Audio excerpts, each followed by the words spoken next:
Hello. हाँ जी, देखिए सूरज जी, अभी मैं स्टार्ट करता हूँ आपको। इससे पहले मैं आपको एक बार लेके चलता हूँ हमारी शीट है, जो गूगल शीट है उसके अंदर। इसके अंदर आज मैंने क्या किया है, थोड़ा चेंजेस किया है। कल हम जब क्लास ले रहे थे तो मैंने वहाँ पे कंपनी XYZ वैसे ही सोच के बताया था आप लोगों को। लेकिन अभी थोड़ा मैंने क्या किया है, इसको हम एक कंपनी का नाम दे देते हैं। जैसे MRF के टायर बनते हैं, MRF की कोई कंपनी है, उसका कंपनी हम लेके चलेंगे और उसके बेस पे हम सोचेंगे और काम करेंगे, ठीक है। तो अभी हमने कल जो दो प्लांट बनाए थे उनका मैंने अभी नाम रीनेम कर दिया है, रीनेम करके MRF डाल दिया है। और दोनों को अलग अलग लोकेशन पे कर दिया। एक गुड़गांव लोकेशन पे है, दूसरी मेरी नोएडा लोकेशन पे है, और तीसरा मैंने कोड दिया है, ये हेड ऑफिस है, हेड ऑफिस मेरा दिल्ली में है। इसके अलावा दो कोड आप, प्लांट कोड आप क्रिएट कर सकते हो, 2 4 6 7 जितने भी क्रिएट करना चाहो आप क्रिएट करना अपनी मर्जी से ही इसी के अंदर। और ये आदित्य के लिए मैंने रखे हैं, उसको मैं बाद में बता दूंगा, ठीक है ना। तो इसके अंदर हम यहाँ पे मैंने ये जो सीट अपडेट किया है इसको बोलते हैं KDS। KDS का मतलब क्या होता है, की डाटा स्ट्रक्चर। हम कभी भी कोई भी काम करने से पहले हमारा अपना पहले प्रिपेयर करके एक्सेल में या कहीं पे भी हम पहले प्रिपेयर करते हैं, और प्रिपेयर करके नोट डाउन करके उसके बाद हम SAP के सिस्टम में जाते हैं। तो इसी के तरीके से मैंने भी एक्सेल के अंदर मेंटेन किया। जैसे मैंने आज आपको क्या दिखाया कि 3 प्लांट बना के दिखाए हुए हैं। इन 3 प्लांट में अंदर क्या क्या डाल दिया कि मेरा प्लांट के कोड क्या रहेंगे, प्लांट के बाद इनके नाम क्या क्या रहेंगे। नाम मैंने अपने मर्जी से रख दिए। मैन्युफैक्चरिंग प्लांट है दोनों। इसके बाद इसकी लोकेशन क्या है, लोकेशन के बाद ये सिटी कौन सी में है, ठीक है। ये अलग अलग मैं, जैसे इसका रीजन क्या है, ये हो गया। ये मेरा मटेरियल, सॉरी, प्लांट के रिगार्डिंग बताया। इसके बाद मैंने नीचे डाले हुए हैं स्टोर लोकेशन। स्टोर लोकेशन को हम ज्यादा कम बढ़ा कम सकते हैं, कितने भी कर सकते हैं। मैंने जस्ट वैसे ही छपा दी है ये इतने तो, ठीक है। इसी के तरीके से अब यहाँ पे मैंने देखो, यहाँ पे परचेज ऑर्गेनाइजेशन भी दिखाई है। पहले परचेज ऑर्गेनाइजेशन मैंने 2 से 3 की बात की थी, यहाँ पे भी मैंने अभी वही सेम ही बना दिए। एक का नाम डोमेस्टिक परचेज रखा है और दूसरे का नाम इम्पोर्ट परचेज रखा है, इम्पोर्ट परचेस। ठीक है। इसके बाद हमारा जो आता था, मेन आता था मास्टर डाटा पे। अब मैं नीचे आके लेके आपको चलता हूँ मास्टर डाटा। जैसे देखो, मास्टर डाटा बहुत अलग अलग टाइप का होता है। मास्टर डाटा में पहले मैंने आपको बताया था कि 2 टाइप का मास्टर डाटा होता है, एक मटेरियल मास्टर, एक वेंडर मास्टर। तो आज हम जो टॉपिक करेंगे वो मटेरियल मास्टर के ऊपर करेंगे, ठीक है। तो मटेरियल मास्टर के अंदर जो टॉपिक के अंदर करेंगे उसके लिए पहले हमने क्या कर लिया है, प्रिपरेशन करके इसके अंदर रख लिया। जैसे मैंने क्या किया है, यहाँ पे मटेरियल की टाइप ले ली है अपनी साइड से, अपनी मर्जी से कुछ भी सोच सकते हैं हम। Z1 A1 B1 वो मैंने, बट एक कोडिंग दे दी है मैंने कि 1100 2100, न्यूमेरिकल। ठीक है। हाँ। इसको हम अपने हिसाब से दे सकते हैं, अल्फा न्यूमेरिक देना है, दोनों दे देना है, कैसे देना है, अब दे सकते हैं। जैसे अभी मैंने क्या किया है, इसके अंदर मैं कुछ कुछ चीजें को चेंज करता रहूंगा। अभी ये पुराने वाला कहीं से मैंने उठाया है, ठीक है। जैसे सबसे पहले मैंने रॉ मटेरियल लिया, जर्नल गुड्स ली, फिनिश गुड ली, ट्रेडिंग गुड्स ली। अलग अलग तरीके से ये गुड्स, स्क्रैप गुड्स है, एसेट है, सेमी फिनिश है, रिटर्नेबल है, या मेंटेनेंस की है। मेंटेनेंस का अभी हम काम नहीं करेंगे, इसको हटा देता हूँ मैं, ठीक है ना। तो ये एक तरीके से मैंने इसमें ले ली। इसके अंदर बहुत सारी चीजें हैं यहाँ पे, जैसे अलग अलग ये इसकी ROH है, इसका। अभी मैं आपको चलो सिस्टम में लेके चलता हूँ, उसके बाद फिर हम जब वेंडर मास्टर करेंगे तो इसके उसी के तरीके से मैंने वेंडर मास्टर का भी एक तरीके से ऐड कर लिया है। बाकी इस सीट के अंदर मैं अपडेट कर दूँ, अपडेट करते रहेंगे। इससे पहले हम चलते हैं SAP के सिस्टम के अंदर, और मैं वहां पे आपको दिखा देता हूँ। और इसमें आपको क्या क्या कल किया है, आज किया है, उसमें कोई डाउट हो तो वो आप बता सकते हो बाद में, थोड़ा हाँ करने के बाद में, ठीक है। सबसे पहले मैं आपको एक चीज दिखा देता हूँ, XK10 स्टिक कोड के अंदर गया मैं। और यहाँ पे हमने जो कल प्लांट क्रिएट किए थे, ये देखिए, इनके मैंने अभी रिनेम कर दिया, MRF का नाम रख दिया। हमें अब एक कंपनी सोच ली है कि MRF के टायर बना रही है हमारी कंपनी, और उसके बहुत सारे प्लांट हैं, उसका हम कंसेप्ट लेके चल रहे हैं, ठीक है। तो मैंने अभी यहाँ पे जस्ट 2 बनाए हैं। इसके अलावा जो मैंने गूगल की शीट के अंदर अलग अलग 8 8 की लाइन से आपको बना के दिखाया, आपका नाम रखा हुआ है कि अगर आपको, आप अपने प्लांट क्रिएट करिए, उनके कोड को आप कोडिंग स्टार्ट करिए 8800 से 8810 8820 8801 के स्टार्ट कर सकते हो, कैसे भी, मतलब एक तरीके से 88 की सीरीज आप शुरू करिए और आप अपने प्लांट बनाइए जब भी आप टेस्टिंग करने के लिए बैठोगे, ठीक है। तो अभी मैंने 2 बना के दिखा दिए थे। इसके बाद मैं बैक करता हूँ। बैक करने के बाद मैं आपको बताता हूँ आज मटेरियल मास्टर का। मटेरियल मास्टर के का जो कंसेप्ट है, उससे पहले मैं आपको ये बता देता हूँ कि मटेरियल मास्टर के अलग अलग टाइप क्या क्या है, जैसे अभी हम यूज करेंगे और उनका यूज क्या क्या होता है। सबसे पहले है जैसे रॉ मटेरियल। रॉ मटेरियल कोई भी मटेरियल है जो हमारा कच्चा मटेरियल है, कच्चा को हम रॉ मटेरियल कह रहे हैं, जिसको कोई भी प्रोडक्ट बनने से पहले जो जो रॉ की जरूरत होती है उस टाइप के मटेरियल को हम रॉ मटेरियल कहते हैं। और वो रॉ मटेरियल का मैं कोडिंग एक कैसे इसकी W1W0 से दूंगा। इसके बाद जनरल स्टोर। जनरल स्टोर में मतलब एक तरीके से हम क्या कर सकते हैं, जैसे एमआरएफ की कंपनी है, उसके अंदर अब कोई भी प्लांट के अंदर काम कर रहे हैं यूजर, तो उसमें जर्नल यूज भी आता है। जर्नल की चीजें जैसे किसी को कैलकुलेटर चाहिए, किसी को नोटपैड चाहिए, पेन चाहिए, टी शर्ट चाहिए, तो ये जर्नल की काम की यूजें हैं जैसे कि उसमें यूज में। तो उसको इस टाइप के, कभी भी हम इस टाइप के मटेरियल क्रिएट करेंगे तो इस टाइप के मटेरियल में क्रिएट करेंगे। ठीक है। नेक्स्ट में फिनिश गुड। फिनिश गुड में हमारा कोई भी प्रोडक्ट है, जैसे हम एमआरएफ का काम लेके चल रहे हैं, तो एमआरएफ के अंदर जब भी कोई टायर बन के रेडी हो जाएगा वो उसका फिनिश गुड होगा। ठीक है। रॉ मटेरियल इसमें वो होगा कि वो रबर मंगवाएगा, तार मंगवा, बीड वायर मंगवाएगा, या उसके अंदर केमिकल लगते हैं वो मंगवाएगा, उनको यूज करके हाँ, टायर टायर बनाने के लिए जो जो सामान यूज होती है वो सारी हाँ। ठीक है। इसी के तरीके से ट्रेडिंग हम्म। गुड्स। ट्रेडिंग गुड्स क्या होता है कि किसी भी सामान को हम क्या करते हैं, एक कंपनी से लेके एज इट इज बेच देते हैं, उसको ट्रेडिंग गुड बोलते हैं। जैसे अगर आपने देखा हो, बहुत सारी दुकानों के सामने ऊपर भी लिख लिया जाता है राधे राधे ट्रेडिंग गुड्स, फलाना फलाना ट्रेडिंग गुड्स। उसका मतलब क्या होता है कि हम कंपनी का सामान लेके आ रहे हैं, हमारे पास रखा है, और इसको हम एज इट इज बेच देंगे अपना प्रॉफिट कमा के। ठीक है। जैसे इसमें ट्रेडिंग गुड्स, हम अगर एमआरएफ में सोच के चलते हैं कि ये ट्रेडिंग क्या करेगा, ट्रेडिंग हम इसमें ये सोच सकते हैं कि कंपनी क्या कर रही है, टायर बना रही है, लेकिन टायर के साथ साथ में ये कंपनी रिम, जो बाइक के अंदर रिम लगते हैं उनको भी सेल करती है। लेकिन से ये रिम को कभी भी अपने प्लांट के अंदर मैन्युफैक्चर नहीं करती है, किसी दूसरे के यहाँ से खरीदती है, और उससे फर्म खरीदने से के बाद खरीदती है। बेच देती है। ठीक है। तो उसका हम ट्रेडिंग गुड्स बोलते हैं उसको। स्क्रैप होता है, स्क्रैप वेस्टेज होता है। मान लो कि हमारा 50 किलो रबर हम दे रहे हैं, उसमें से हमारे केवल 10 टायर बन रहे हैं, और 10 टायर के साथ हम्म। साथ में मेरा 1 kg रबर बच जाता है, उसको हम स्क्रैप बोल देते हैं। ये खराब वेस्टेज हो गया मेरा, उसको बोल सकते हैं। हम्म। ठीक है।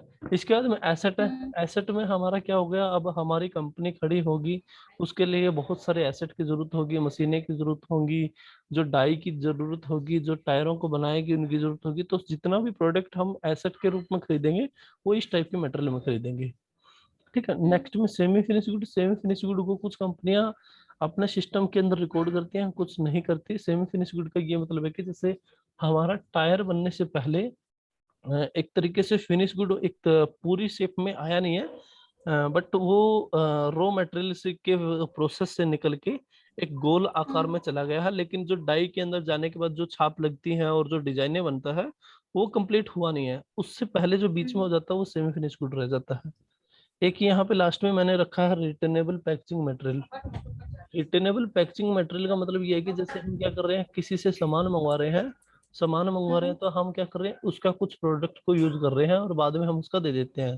जैसे अगर हम आपको एक एग्जांपल देके चलता हूँ, तो जैसे आपके घर पे सिलेंडर है, कभी भी हम सिलेंडर खत्म हो जाता है तो हम क्या करते हैं, अपना सिलेंडर को लेके जाते हैं, और सिलेंडर के बदले में दूसरा सिलेंडर लेके चले आते हैं और वो सिलेंडर उसको दे आते हैं। ठीक है। इस केस में हमारे पास क्या है, हमारा खुद का सिलेंडर है। लेकिन कुछ केसों में क्या हो सकता है, जैसे हम शादियों के अंदर क्या करते हैं, किसी भी दुकान वाले से 8-10 सिलेंडर उठा लिए, अपने गैस को यूज किया और वापस से सिलेंडर उसके दे दिए, ले भाई अपने पकड़। ठीक है। तो इसी के तरीके से कंपनी भी बहुत सारी चीजों को यूज करती है, जो कंपनी अपने अपने प्रोडक्ट को यूज करने को दे देती है। इससे क्या होता है, बहुत बार मैं देखा है, आप हम किसी भी बाहर से सामान मंगवाते हैं, मान लो कि मैंने यहाँ से मुंबई से हैदराबाद से कोई सामान मंगवाया और वो बाय ट्रेन आया। अगर बाय ट्रेन आएगा तो उसके केस में क्या रहता है, ट्रेन के अंदर बड़े बड़े कंटेनर होते हैं जिसके अंदर हमारा सामान पैक होके आता है। फिर वो कंटेनर ट्रक के थ्रू लोड होके हमारे प्लांट के पास पहुंच जाते हैं। हम उस कंटेनर के अंदर से अपना सामान निकालते हैं और उस कंटेनर को वापस कर देते हैं, लो जी पहुंचा दो वहां पे। ठीक है। उस टाइप के प्रोडक्ट हमारे रिटर्नेबल मटेरियल होते हैं। ठीक है। इसके लिए अब मैं आपको यहाँ पे कुछ कुछ मैंने लिख भी रखा था, ये मैं अभी आपको दिखा देता हूँ। और ये बहुत सारी चीजें हैं जो यूज करने की होती हैं। ठीक है। इसके अंदर एक लास्ट में चीज मैं आपको दिखा देता हूँ। पहला कंसेप्ट यहाँ पे ये है कि प्राइसिंग कंट्रोल का। प्राइस कंट्रोल का मतलब क्या है कि मैं किसी भी मटेरियल के अंदर किस टाइप का प्राइस लगाऊंगा। प्राइस एसएपी के अंदर या नॉर्मली दो टाइप के प्राइस होते हैं, एक मेरा स्टैंडर्ड प्राइस होता है, एक मेरा वेरिएबल प्राइस होता है। स्टैंडर्ड प्राइस का मतलब ये है कि जैसे मैंने कोई भी फिनिश गुड तैयार होने के बाद टायर को मैं जब बेच रहा हूँ, तो मैंने उसकी वैल्यू सेट कर ली कि भाई ये मेरा बाइक का टायर 1200 रुपये में बिकेगा, और ये दूसरे वाला मेरा टायर है जो ट्यूबलेस टायर है, ये मेरा 1500 से 1800 के रूप में बिकेगा। 1800 का उन्होंने वैल्यू सेट कर दी, ठीक है। तो वो वैल्यू जो सेट कर दी वो वन टाइम पे सेट करने के बाद उसी पे सेल करेंगे, जिसको स्टैंडर्ड प्राइस बोलते हैं। मतलब हमने एक बार फिक्स कर दिया तो कर दिया, वो साल 2 साल 4 साल के बाद ही चेंज होगा, ऐसा नहीं कि डेली उसको हम चेंज करेंगे। सेकंड होता है वेरिएबल। वेरिएबल के अंदर क्या होता है कि हम आज किसी भी प्रोडक्ट लेने के लिए गए, वहां पे आज जैसे हम चीनी लेने के लिए गए, चीनी का रेट मेरे को मिल गया आज 34 रुपए, कल को लेने के लिए गया, कल मेरे को मिल गया 36 रुपए, फिर मैं नेक्स्ट डे में गया, वहां पे मेरे को मिल गया 30 रुपए। तो उसमें क्या है, मेरा प्राइस वेरिएबल हो रहा है, ऊपर नीचे हो रहा है। उसी के तरीके से फिर हम क्या करते हैं, मान लो कि हमने क्या कर लिया, पहले मैंने 30 रुपए के हिसाब से 10 किलो चीनी मंगवा ली, फिर नेक्स्ट डे में मैंने 40 रुपए के हिसाब से चीनी मंगवा ली, फिर लास्ट में मैंने क्या किया, एक 50 रुपए के हिसाब से फिर 10 किलो चीनी मंगवा ली। अब हमारे सिस्टम के अंदर स्टॉक टोटल जो प्राइस स्टॉक आया है 30 किलो आ गया। अब 30 किलो स्टॉक आया है तो एक 30 रुपए के हिसाब से, या एक 40 के हिसाब से, एक 50 के हिसाब से सिस्टम क्या करेगा, पहले इनको सभी को टोटल करेगा। मान लेता हूँ कि मैं 30 रुपए के हिसाब से मेरे बन गए हैं 3000 रुपए, 40 के हिसाब से 4000, और 50 के हिसाब से 5000। सिस्टम पहले सबसे पहले क्या करेगा, तीनों प्राइस को कैलकुलेट जोड़ करेगा, 5000, 4000, 9000, 9 और 3 12,000। 12,000 के डिवाइड बाय में कर देगा 30 क्वांटिटी जो हमारी 10 10 10 3 दिन आई है, तीनों को डिवाइड कर देगा। यहाँ पे 12,000 डिवाइड बाय में 30, 30 क्वांटिटी, ठीक है। तो इसमें सिस्टम क्या करेगा, मैं यहाँ पे एसएपी के एक्सेल के अंदर दिखा देता हूँ, ठीक है। 12,000 और यहाँ पे इक्वल ये डिवाइड बाय 30, क्योंकि 30 क्वांटिटी। तो यहाँ पे मेरा जो वेरिएबल प्राइस है, ये मेरा प्राइस 400 रुपये हो जाएगा उसका, कोई भी हम मटेरियल मंगवाएंगे, ठीक है। ये मेरा मतलब मैं एक तरीके से 40 होगा, शायद ये 40 होगा, ये मैं गलत यूज कर गया हूँ, ऐसे आएगा 40 रुपये। तो ये मेरा वेरिएबल प्राइस और रहेगा 40। नेक्स्ट टाइम पे अगर मेरा 60 रुपये के हिसाब से आएगा, तो 60 को इसमें ऐड करेगा और डिवाइड बाय में टोटल स्टॉक को कर देगा, वो वेरिएबल प्राइस हो जाता है, ठीक है। ये कंसेप्ट है, मैं फिर आपको अभी सिस्टम के अंदर लेकर चलता हूँ। सबसे पहले तो ये है कि आज हम जो मटेरियल मास्टर के बारे में देखते हैं, उसके लिए मेरा एसपीआरओ के अंदर जाऊंगा, और एसपीआरओ में जाने के बाद मैं यहाँ पे जाता हूँ आईएमजी के अंदर। आईएम जाने के बाद अब की बार हम क्या करेंगे, यहाँ पे जाएंगे लॉजिस्टिक जर्नल के अंदर, डायरेक्ट डायरेक्ट नीचे जाएंगे, लॉजिस्टिक जर्नल का जो टैब है इसके अंदर, अगर आपको नोट करना साथ के साथ कर लेना। लॉजिस्टिक जर्नल में गए, यहाँ पे हमें मिलता है मटेरियल मास्टर। मटेरियल मास्टर पे मैंने क्लिक किया, मटेरियल मास्टर में क्लिक करने के बाद यहाँ पे 2 से 3 4 टाइप की कॉन्फ़िगरेशन है, मेरी सेटिंग है, वो मैं आपको बताता हूँ। जैसे सबसे पहले मैं क्या करूँगा, इसको रहने देते हैं, यहाँ पे करते हैं, ठीक है। सबसे पहले मैंने क्या किया, फील्ड थर्ड सिलेक्शन। सेक्शन से। हाँ, इसके अंदर मैं क्या करूँगा, सबसे पहले मेरी इंडस्ट्री बताऊंगा कि मैं किस इंडस्ट्री के अंदर क्रिएट कर रहा हूँ, मेरा प्लांट को किस टाइप का प्लांट है मेरा, उसको क्रिएट कर रहा हूँ, ठीक है। यहाँ पे देखो मैं आया हूँ, इसके अंदर नेक्स्ट वाले के अंदर बेसिक सेटिंग के अंदर, बेसिक सेटिंग के अंदर आने के बाद maintain company code for material management click किया मैंने यहाँ पे। यहाँ पे क्लिक करने के बाद हमारी जो कंपनी है यहाँ पे सिस्टम दिखा देगा, और इसके अंदर मैं आपको दिखा देता हूँ, जैसे TKS1 जो हमारी कंपनी है, या गई TKS1 हमारी कंपनी है, इसका भी मैं नेम रीनेम करवा के, इसको भी हम रीनेम करके वही MRF के नाम से ही रख देंगे, ठीक है। इसके अंदर कंसेप्ट क्या है, सबसे पहले मैं आपको वो दिखा देता हूँ। इंडस्ट्री क्रिएट करने से पहले, जैसे यहाँ पे आपको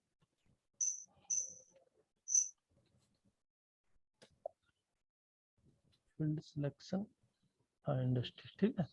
जो मैं अभी यहाँ पे आपको फील्ड सिलेक्शन के अंदर लेके आने की बात कर रहा था, और यहाँ पे सबसे पहले हमें क्या करना है, कोई भी मटेरियल क्रिएट करने से पहले हम अपनी एक इंडस्ट्री क्रिएट करेंगे। इंडस्ट्री मतलब इन द सेंस एसएपी के अंदर हम अपना बताएंगे कि भाई मैं इस कंपनी जो मैं एसएपी को लगा रहा हूँ किस टाइप की कंपनी है। जैसे हमारी रियल एस्टेट की कंपनी होती है, फार्मेसी की होती है, या फिर हमारी ऑटोमोबाइल की होती है। ऐसे ही हमारी टायर के नाम से कर सकते हैं हम, क्योंकि हम टायर बना रहे हैं तो टायर में इंडस्ट्री रख सकते हैं।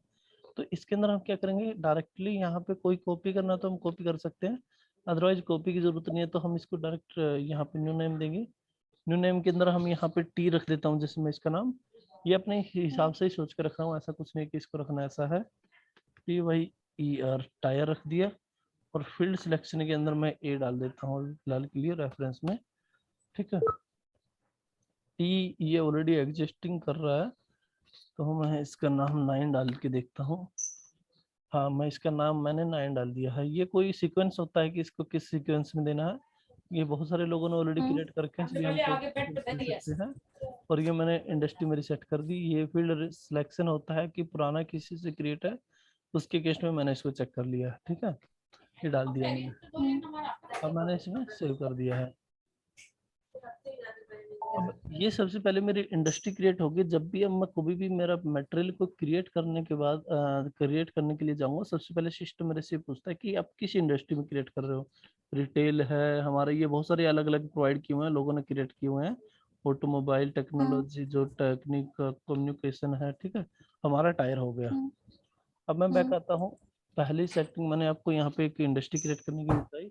सेकंड पे आता हूँ, बेसिक सेटिंग। बेसिक सेटिंग में आने के बाद यहाँ पे सबसे पहले कि यहाँ पे कॉलम होता है ये maintain company code for material management, इस पे आता हूँ, और यहाँ पे आकर मैं यूज क्लिक करता हूँ। यहाँ पे क्लिक करने के बाद यहाँ पे मैं क्या करूँगा, कंपनी डालूंगा, यहाँ पे नाम आ रहा है, और यहाँ पे मेरा ईयर डालूंगा कि कब से स्टार्ट कर रहा हूँ मैं। जैसे अभी मैं दिखाता हूँ आपको, इसका मतलब ये है क्या कि जैसे हम क्या करेंगे, जब भी मेरी कंपनी शुरू हो जाएगी उसके बाद मैं अपनी पोस्टिंग शुरू करूंगा, और पोस्टिंग शुरू करने के बाद मंथ बाय मंथ उस पोस्टिंग को अलाउ करूंगा। ठीक है, तो इस कंसेप्ट को हमें ऐड करने के लिए, जैसे मैं अभी हमारा 2022 है, ये डालता हूँ। और अभी यहाँ पे पीरियड की बात आती है। पीरियड एसपी के अंदर क्या होता है, हमारा पीरियड जो चलता है वो अप्रैल टू मई चलता है, sorry April to March, April to March. यहाँ पे मैं आपको दिखा देता हूँ एक बार।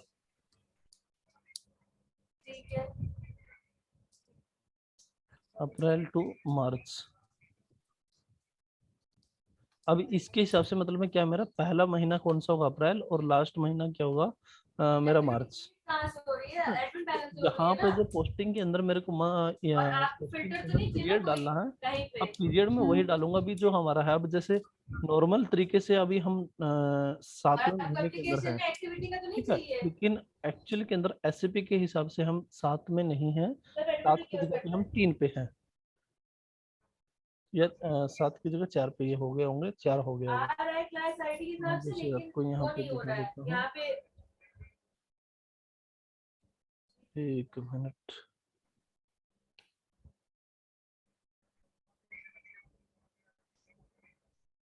अप्रैल, मई, जून, जुलाई, ठीक है। देखिए अभी हमारा सिस्टम के हिसाब से एक ये हो गया, दो ये हो गया, और ये 3 हो गया, और ये 4 हो गया। ठीक है, वैसे अभी हम नॉर्मली यूज कर रहे हैं इसको 7 में, ठीक है, जो हम नॉर्मल यूज करते हैं। लेकिन हमारा जो एसएपी या कंपनी, किसी भी कंपनी के अंदर जब भी कोई चार्ट अकाउंट के साथ में पूरे ईयर की बैलेंस शीट को मैच करते हैं, तो वो हमारे नॉर्मल जो ईयर होता है अप्रैल टू मार्च, इसी के अकॉर्डिंग चलता है। ठीक है, इसके अंदर कोई भी आ गया, जैसे हम यूज करते हैं तो यहाँ पे अप्रैल टू मार्च करते हैं। ठीक है, तो इसी हिसाब से हम जो यहाँ पे के लिए पीरियड डालेंगे, पीरियड यहाँ पे मेरा 4 है, क्योंकि अभी मैं आपको यहाँ पे दिखाया 4 ये है। ठीक है, 4 को मैं डालता हूँ और ओके करता हूँ। ओके करने के बाद सिस्टम ने ऑटोमेटिक ले लिया कि ये मेरा ईयर, अभी फिजिकल ईयर कौन सा चल रहा है, और इसके अंदर प्रीवियस पीरियड क्या था, और ये 12 के महीने के हिसाब से चलेगा। यहाँ पे एक आपको चीज दिखाता हूँ कि टिक क्या लगा है, ये टिक क्यों लगा है, इसका रीजन क्या है। मैं यहाँ पे क्लिक करके आपको F1 क्लिक कर देता हूँ। F1 पे लिख के, या तो मैंने सिस्टम में क्या किया, नया पॉपअप खोला और नया पॉपअप खोलने के बाद लिख दिया allowed posting for previous period, back back posting. यहाँ पे इसका मतलब क्या है कि जब भी मैं हमारी एसएपी के अंदर एंट्री करूंगा, और एंट्री के अंदर जब भी सिस्टम हमारी जीआरएन करेगा या फिर मायरो करवाएगा, उस टाइम से हमें पोस्टिंग पीरियड मांगा पूछेगा कि कौन से पीरियड के अंदर हमें काम करना है। पीरियड 4 है। अगर हम 4 के अंदर, मतलब एक तरीके से जुलाई है हमारा करंट पीरियड, अगर मैं आज कोई भी एंट्री कर रहा हूँ तो सिस्टम मेरे को अलाउ करेगा, अगर ये टिक नहीं लगा रखा। अगर मैं इस टिक को अलाउ कर देता हूँ तो मैं अभी आज बैठे बैठे पीछे वाले मंथ, मतलब मैं एक तरीके से जून के अंदर कोई भी एंट्री करना चाह रहा हूँ, जून की कोई भी डेट, मान लो कि 15 जून के अंदर मेरे को कोई डॉक्यूमेंट पोस्ट करना है, अगर ये मेरा टिक लगा हुआ है तो मैं उसके अंदर कर सकता हूँ। अगर ये टिक नहीं लगा मेरा, तो मैं केवल जून के अंदर सिस्टम मेरे को रोक दे कि जून की एंट्री आप अलाउ नहीं है, आपको पीछे वाले महीने की एंट्री आपके पास अलाउ नहीं है, आप केवल अप्रैल की, सॉरी, जुलाई के अंदर ही एंट्रियां कर सकते हो। जैसे 1 जुलाई से लेके अभी हमारी 9 जुलाई हो गई, 9 जुलाई तक। ठीक है, इसका यूज ये रहता है। बाकी आगे वाले की जरूरत नहीं है, इसको हम नॉर्मली तरीके से यूज करते हैं। आगे मैं आता हूँ नेक्स्ट में मटेरियल टाइप। मटेरियल टाइप को क्रिएट करने के लिए यहाँ पे मैंने मटेरियल टाइप पे क्लिक किया। मटेरियल टाइप पे क्लिक करने के बाद यहाँ पे आ गया मैं डिफाइन, सबसे पहला जो ऑप्शन है define attribute of material type, इस पे क्लिक किया। यहाँ पे क्लिक करने के बाद अगर आप यहाँ पे देखोगे तो बहुत सारी स्टैंडर्ड के अंदर मिलेगी। स्टैंडर्ड का मतलब क्या होता है कि एसएपी खुद बना के देता है कि भाई आप इनको यूज कर सकते हो। लेकिन मोस्टली क्या होता है, कंपनी में कोई भी कंपनी के अंदर जब भी हम काम करते हैं, उसको कॉपी करके हम कस्टमाइज को ही रिकॉर्ड करते हैं। जैसे मैं अभी आपको दिखाऊंगा कि स्टैंडर्ड होता है कि ROH, जो रॉ मटेरियल के लिए होता है। लेकिन हमने अभी एक्सेल शीट के अंदर बात की थी कि मैं अपनी रॉ मटेरियल के जो बनाऊंगा उसका मैं कोड रखूंगा 1100।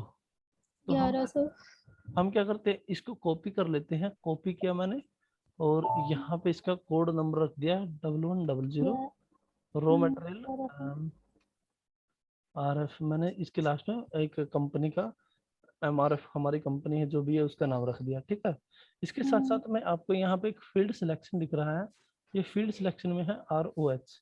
इसको भी अगर मैं चेंज करना चाहूँ तो इसका यूज क्या होगा वो मैं नेक्स्ट टाइम पे आपको इसमें बताऊंगा कि इसका यूज क्या है। जैसे अभी मैं ROH ही रख देता हूँ, बाद में जब जरूरत पड़ेगी इसको मैं बताऊंगा कि इसका यूज क्या होता है। इसका मतलब एक तरीके से फिर भी मैं आपको बता देता हूँ यूज क्या है। जैसे क्या है, मेरे पास ये अलग अलग 5 टाइप की मटेरियल टाइप है, 7 से 8 टाइप की अलग अलग। 8 टाइप की है। ठीक है, 8 टाइप की है। तो मेरे को क्या करना है, मान लेता हूँ कि क्रिएट कर रहा हूँ, मटेरियल क्रिएट कर रहा हूँ, तो मेरे को यूनिट ऑफ मेजरमेंट है वो मैं डालता हूँ सभी मटेरियल टाइप पे। लेकिन एक यहाँ पे मैं मटेरियल के अंदर डिस्क्रिप्शन डिस्क्रिप्शन के साथ में वेट लिख देता हूँ। मान लो कि वेट को डालना मेरे लिए मैंडेटरी है रॉ मटेरियल के केस में।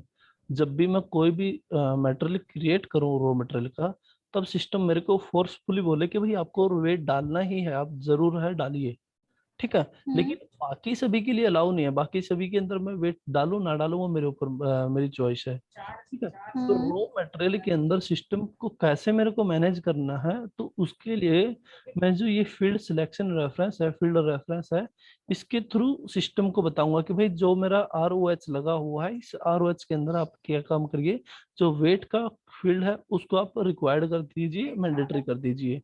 ठीक है, वो इसके ऊपर कर देगा ROH। अब जितने के अंदर ROH असाइन होगा, वो सिस्टम उसी को जाके वेट को अलाउ कर देगा, मैंडेटरी कर देगा कि फील आपको डालना ही जरूरी है। तो अगर जैसे ROH के अंदर मैंने ZROH के अंदर कुछ मैंडेटरी कर दिया, और ROH मेरा इन 2 मटेरियल टाइप पे असाइन है, तो सिस्टम इन दोनों को ही अंदर ही मैंडेटरी करेगा, बाकी किसी के अंदर नहीं करेगा। तो इसका इस टाइप का यूज होता है फील्ड रेफरेंस का।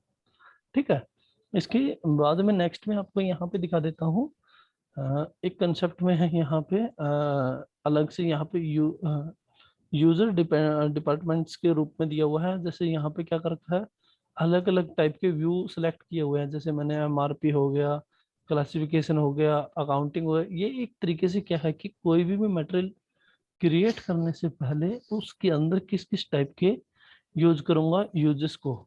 जैसे अगर मैं परचेज कर रहा हूँ, तो परचेज कर रहा हूँ तो मेरे को परचेजिंग का व्यू होता है वो लेना मैंडेटरी है। जैसे मैं यहाँ पे शायद, ये परचेसिंग। ठीक है, ये रहा परचेजिंग। अगर मैं सामान को, ऊपर रॉ है। मटेरियल है उसको परचेज कर रहा हूँ, तो परचेज के अंदर ये मेरा परचेजिंग का व्यू मैंडेटरी है। अगर मैं इसी प्रोडक्ट को सेल करता हूँ तो सेल का ले सकता हूँ, नहीं करता हूँ सेल्स का तो ले। हटा दूंगा। अगर सेल नहीं करता हूँ, वेयर हाउस लगा है, तो उसको हम हटा सकते हैं, नहीं तो हटा, जरूरी है तो लगा सकते हैं, नहीं तो नहीं। क्वालिटी मैनेजमेंट लगा तो हम उसको लगा देंगे, नहीं तो लगा तो हटा देंगे।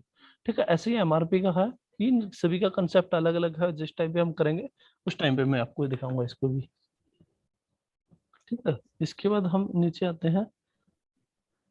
यहाँ पे एक रहता है अकाउंट कैटेगरी रेफरेंस, और एक रहता है यहाँ पे ये प्राइस कंट्रोल। मैंने आपको बताया था कि अभी प्राइस दो टाइप के होते हैं, एक स्टैंडर्ड प्राइस, एक मूविंग एवरेज प्राइस। अभी कोई भी रॉ मटेरियल होता है, जितने भी फिनिश गुड और सेमी फिनिश। वेरिएबल बताया था आपने। जी वेरिएबल बताया था। हाँ, वेरिएबल बताया था। स्टैंडर्ड मैंने बताया था कि हम्म।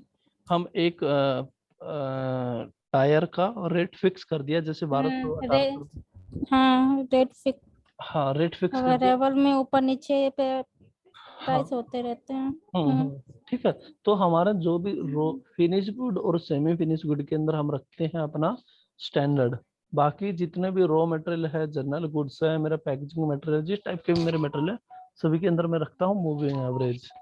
ठीक है, हम्म। तो इसको मैंने रख दिया मूविंग एवरेज प्राइस यहाँ पे। और इसके बाद में यहाँ पे नीचे दे रखा है account category reference. Account category हम्म। रेफरेंस के अंदर अभी डला हुआ है 0001। ठीक है, हम्म। इसका यूज क्या होता है इसके वैसे मैं बता देता हूँ। जब भी हम इस मटेरियल की कहीं पे पोस्टिंग करेंगे, मतलब इस मटेरियल को जब भी हम कहीं से रिसीव करेंगे, पीओ बना के जीआरएन करेंगे, उस टाइम पे सिस्टम हम्म। क्या करता है, इसके लिए बोलता है कि आप किस जर्नल लेजर के अंदर इसकी एंट्री मांग रहे हो, किस फाइनेंस के डॉक्यूमेंट जनरेट होगा जिस टाइम पे, तो वो जीएल पूछता है, जर्नल लेजर पूछता है। तो उसको बताने के लिए हम क्या करते हैं, इसको असाइन करते हैं वैल्यूएशन क्लास को, और वैल्यूएशन क्लास को असाइन करते हैं जीएल के साथ में। ठीक है, ये कंसेप्ट में जब आपको हमारा एफआई के साथ में इंटीग्रेशन होगा, उस टाइम पे मैं इसको बताऊंगा आपको। ठीक है, तो यहाँ पे सिंपली है, मैंने अभी ये आपको दो तीन चीजें जैसे क्रिएट कर दी और एंटर कर दिया। जैसे एंटर किया तो यहाँ पे सिस्टम ने एक नया टैब खोला। इस टैब के अंदर यहाँ पे दिया मेरे को क्वांटिटी वैल्यू अपडेट ओवरव्यू।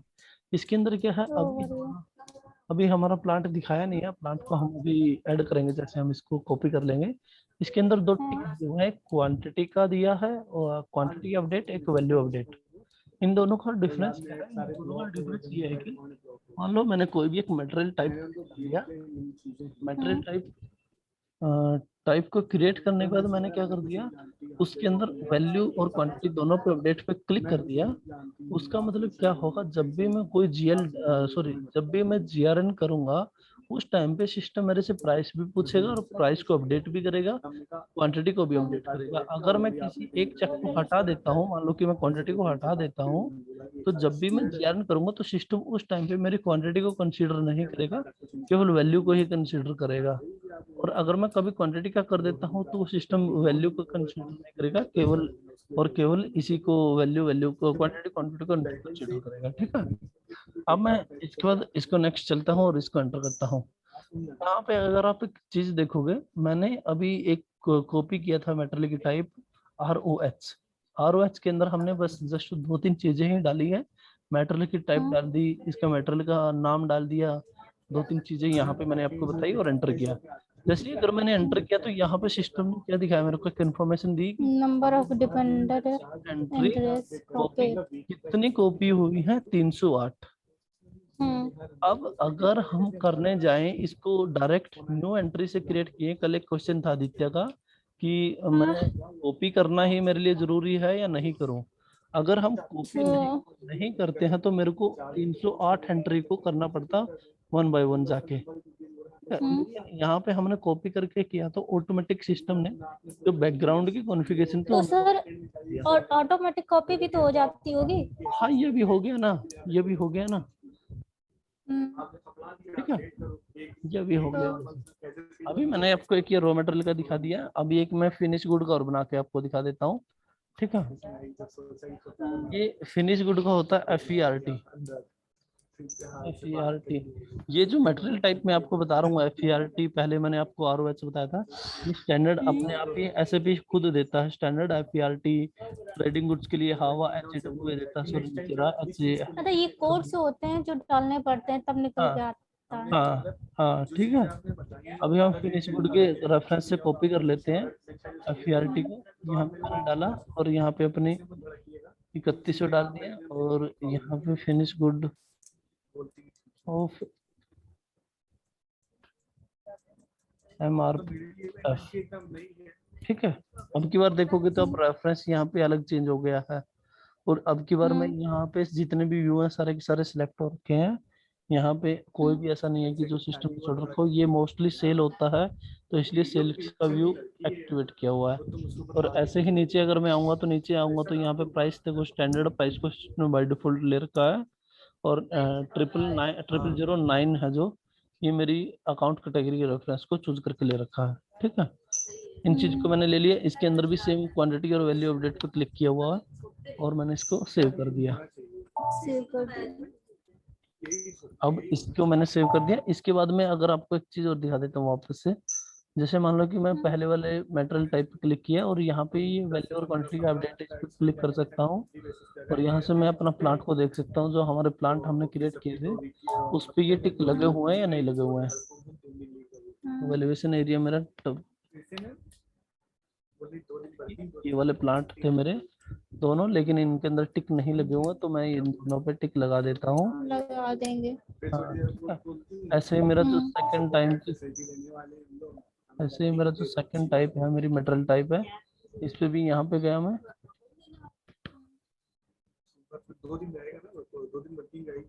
और यहाँ पे भी हम अपना प्लांट को सर्च कर लेते हैं।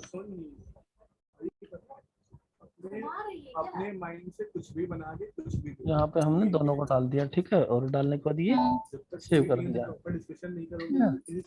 ये सेव हो गया मेरा, ये दोनों सेव हो गई, ठीक है। अभी मैंने केवल 2 ही टाइप के मटेरियल टाइप बनाए हैं, अगर हम चाहें तो इनको सभी को बना सकते हैं, लेकिन मैं सोचता हूँ कि आपको बाकी जो हमारे मटेरियल टाइप बचे हुए, मैंने ये एक्सेल शीट के अंदर डाल दिया है, बाकी के मटेरियल टाइप को आप अपने एंड पे बनाओ। वही कुछ चीज आता तो हम, मेरे को आप बताओ और मैं उसको आपको सॉर्ट आउट करूंगा, क्योंकि हम जितना डीप में मेरे को अलग बताऊंगा उसको हिसाब से बता सकते हैं, लेकिन अगर जितना आप अपने एंड से करोगे तो उतना अच्छा रहेगा। ठीक है, तो अभी मैंने जस्ट आपको 2 टाइप के दो मटेरियल टाइप के मैं मटेरियल, हाँ बनाए बताएं। हैं, उनको आप यूज कर सकते हो, बाकी को आपको ही अपने एंड पे क्रिएट करिए, और फिर उसको कुछ इशू आता हो तो आप मेरे को बताइए, ठीक है ना। डेली क्लास करेंगे, डेली क्लास को हम शॉर्ट शॉर्ट तरीके से करेंगे, मतलब एक तरीके हाँ हाँ से करेंगे, ठीक है। आज मैं हाँ बस ठीक है। हमारा जो टॉपिक है बस मटेरियल मास्टर का ही है। इस मटेरियल मास्टर के अंदर मैंने आपको 3 चीजें बताई। पहला, हम इंडस्ट्री कैसे क्रिएट करते हैं। दूसरा, मैंने आपको बताया है कि इसके अंदर इंडस्ट्री क्रिएट होने के बाद मैं मटेरियल की टाइप कैसे क्रिएट करते हैं। मटेरियल्स। और हाँ। तीसरा, मैंने आपको बताया था कि हम अपना फिजिकल ईयर कैसे डालते हैं, और ईयर के अंदर कौन सा मंथ है वो कैसे डालते हैं, ठीक है। इसके अंदर वैसे बताने को आगे भी चीज है, जैसे मैं अगर आपको बताऊं तो यहाँ पे इसके अंदर नंबर रेंज असाइन होती है। मैं यहाँ पे जाके इसकी नंबर रेंज असाइन कर सकता हूँ कि मेरा, नेक्स्ट में, सॉरी, नीचे लास्ट में, यहाँ पे जाकर मैं अपनी नंबर रेंज असाइन कर सकता हूँ एज पर मटेरियल। वो मैं आपको कंसेप्ट में नेक्स्ट में बताऊंगा कि जो हमारा ये वाले सारे के सारे मटेरियल हैं, इन मटेरियल के अंदर जब भी मैं नंबर जनरेट करूँ, मतलब मैं एक मटेरियल को क्रिएट करूँ, तो सिस्टम किस नंबर को उठा के लेके आए। अब यहाँ पे भी 2 टाइप के नंबर होते हैं, जैसे एक इंटरनल होता है, एक एक्सटर्नल होता है। इन दोनों के अंदर डिफरेंस क्या है, इंटरनल के अंदर सिस्टम ऑटोमेटिक लेके आता है, और एक्सटर्नल के अंदर हम अपने मर्जी से कुछ भी नंबर डालते हैं, ठीक है। इंटरनल नंबर रेंज के अंदर जैसे मैंने डाला हुआ है कि 111000 से शुरू होकर 119999 999। आएगा, तो इसके सीक्वेंस से ही नंबर चलता रहेगा, 11001234 ऐसे चलता रहेगा। और ऐसे ही नीचे वाले में, और एक्सटर्नल के केस में क्या है, हम अपनी मर्जी से, जैसे मैंने क्या है, मैं मटेरियल क्रिएट करने गया, वहां पे मैंने SUMIT 1234 डाल दिया और सेव कर दिया, वो क्रिएट, ठीक है। ये इस टाइप के मटेरियल है। वो अगर हमें असाइन करने हैं या फिर क्रिएट करने हैं, वो नेक्स्ट वाले कंसेप्ट में, लेकिन आप इससे पहले जितने भी हमारे मटेरियल टाइप है वो क्रिएट करिए, और क्रिएट करने के बाद अगर आपको कुछ इशू आता है तो आप मेरे को बताइए। है ना। बाकी अभी मैंने इस सीट के अंदर बहुत सारी चीजें ऐड कर दी हैं, और हो सकता है, मे भी पॉसिबिलिटी है कल तक मैं इसमें बहुत सारी चीजें और ऐड कर दूंगा। ठीक है? इसके अंदर भी कोई क्वेश्चन हो तो आप मेरे को तब भी बता सकते हो, ठीक है ना। हाँ। और सर जैसे कि आपने कल बताया हुआ था, हाँ क्या कहते हैं वो, पहले आपने एक कंपनी क्रिएट की थी, हाँ उसकी उसकी डिटेल्स थी, वो तो हाँ हो गया था। स्टेप टू दिस, दूसरा जो एडिट कॉपी डिलीट वाला ऑप्शन था, हाँ उसके अंदर जब जाते हैं तो कुछ एंट्रियां होती हैं, हाँ उसको सेव करने के बाद जो एंट्री करनी होती है हाँ। वो मुझसे फिल नहीं हो रही थी। बताइए, अब देखो हम यहाँ पे डिफाइन प्लांट पे गए थे। हम्म। प्लांट पे जाने के बाद यहाँ पे आए, डिफाइन प्लांट था, कॉपी था, एडिट सेलेक्ट प्लांट था। हाँ, इसी में हम इसी में सबसे सबसे पहले वाले पे क्लिक करेंगे। ये तो हो नहीं, ये तो हो गया था मेरा। क्रिएट हो गया था। इसके बाद हाँ सेकंड वाले में कुछ नहीं करना। सेकंड वाले के अंदर हाँ। हम जस्ट हम देख सकते हैं यहाँ पे आके स्ट्रक्चर। स्ट्रक्चर के बाद आने के बाद यहाँ पे नेविगेशन, और अगर हम क्लिक करेंगे तो यहाँ पे बस हमारा स्ट्रक्चर दिखा देता है प्लांट, कि कैसा कैसा हमारा अच्छा। स्ट्रक्चर है। इसके अंदर हमें करने की जरूरत नहीं है। बस इसके बाद अगर आपको करना है तो आप कंसेप्ट को यहाँ से बैक करिए, डेफिनेशन के बाद असाइनमेंट पे जाइए, और असाइन में जाके हमारे लॉजिस्ट प्लांट को कंपनी कोड के साथ में साइन करिए। जो नेक्स्ट वाले कंसेप्ट है इनको ऐड करिए, आपस में साइन करिए। ठीक ठीक है ना। ठीक। हाँ। तो उसे करने की जरूरत नहीं है? नहीं नहीं, वो करने की जरूरत नहीं है। वो एक तरीके से हमें देखने के लिए होता है कि अगर मेरे को देखना है मास में चेंज करना है, डिलीट करना है, ये जैसे डबल क्लिक करता हूँ मैं यहाँ पे, तो यहाँ पे हम्म, अगर मेरे को डिलीट करने हैं सारे के सारे प्लांट, तो वो कर सकता हम्म, हूँ। अब हमें वो डिलीट और वो थोड़ा ना करना है, इसका हम देख सकते हैं यहाँ से चेक करने हैं। जैसे नेविगेशन में जाके हम यहाँ पे देख सकते हैं, जैसे हमारा कंट्रोल F करता हूँ मैं, हम्म। TKS1, ये मेरा कंपनी था। क्या कह रहा है, ये नहीं है क्या प्लांट? हाँ सॉरी, प्लांट की एटी कोड जो प्लांट का, तो कंट्रोल F 9900 इस पे क्लिक किया, और यहाँ पे ये मेरा प्लांट बन गया। और यहाँ पे ये देखिए, तो यहाँ पे ये दिखा रहा है सिस्टम। ठीक है, या इसका एक हम्म। दूसरा टी कोड होता है, अगर मैं आपको बताऊं तो बैक करता हूँ। EC01 होता है एक टी कोड। ये मेरा कंपनी के लेवल को, स्ट्रक्चर को बताता है, कंपनी का स्ट्रक्चर, जो हमने कंपनी का स्ट्रक्चर TKS बनाया हुआ है उसको। ये कंपनी कोड आ रहा है, देखो यहाँ पे। अगर मैं कंट्रोल F करूंगा और यहाँ पे TKS1 डालूंगा तो यहाँ से होगा। ठीक है, ये आ रहा। और एक होता है मेरा EC02, जो मेरा EC प्लान। 02। हाँ, EC02 जो अभी हमने स्टेप किया था, वही उसी को लेके आएगा। ठीक है, ये ऐसे हम्म। आ जाएगा। और ये